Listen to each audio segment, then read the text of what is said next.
First and foremost, we must, as a nation, appreciate the elderly, their role in the past, by the way, in the liberation of this country, in the current, as people who are taking care of our children, our grandchildren, but also as people who are responsible for the communities where they live. They know what is happening in their communities. So the message for me is not only just to the elderly, because I know those are people who are committed to helping their communities. The message is to the young generation, the younger people who abuse the elderly. You have to stop it, because one day you'll also be as old as they are.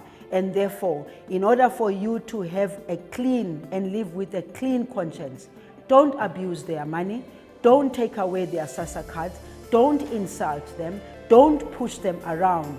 Respect them, because we are where you are today. They contributed to the well-being of yourself as a young person.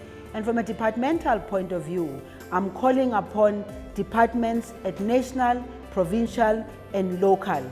Please do not forget about the programs that are specifically meant to create a conducive environment for the elderly.